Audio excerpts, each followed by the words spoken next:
एक कॉमन सा सवाल है, ये सवाल पूछा गया एसएससी सीजीएल मेंस 2017 में, जब सबसे ज्यादा मुश्किल पेपर आया था, उस वक्त ये सवाल पूछा गया था। अब आप देखिए कि इस सवाल को करने में अगर हम डिजिटल सम नहीं लगा रहे हैं तो हम बहुत बड़े बेवकूफ हैं। कैसे, मैं आपको बताता हूं।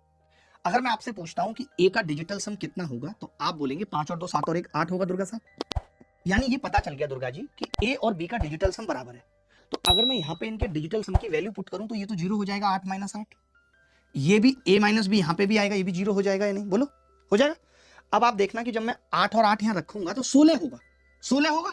लेकिन मैं 16 को तो -2 कह देता हूं ना डिजिटल सम में, और पावर क्यूब, यानी ये आ गया -8।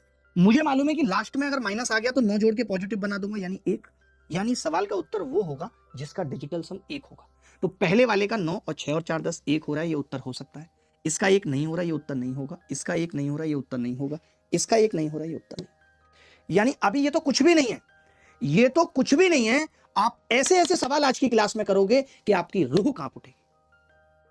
हम सिर्फ बताते नहीं, कॉन्सेप्ट को जिया है हमने। हमसे वो नौटंकी नहीं होगी कि बहुत बातें हैं, डीप में हैं, बताएंगे नहीं। इमोशन तो डीप दिखा लेते हो, और जब बातें बताने की आती है गणित में, डीप है, बैच में बताएंगे, फला बताएंगे, ढिका बताएंगे। एक सवाल पता नहीं किसी बच्चे ने मुझे भेजा वीडियो में, एसएससी जीडी में आया हुआ कि अरे ये ट्रिक कभी लगेगी कभी नहीं। पता नहीं कैसे कैसे लोग हैं।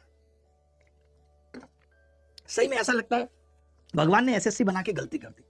यहाँ एसएससी में ऐसे ऐसे लोग गणित पढ़ा रहे हैं जिनको सच मायने में गणित की डेफिनेशन नहीं पता, गहराई नहीं पता गणित की। आगे बढ़ते हैं। नताशा, थोड़ा शांति से बैठ जाओ तुम, बहुत हो रही है तुम्हारी चैटिंग में तुम्हारी चैंटिंग में बदल दूंगा।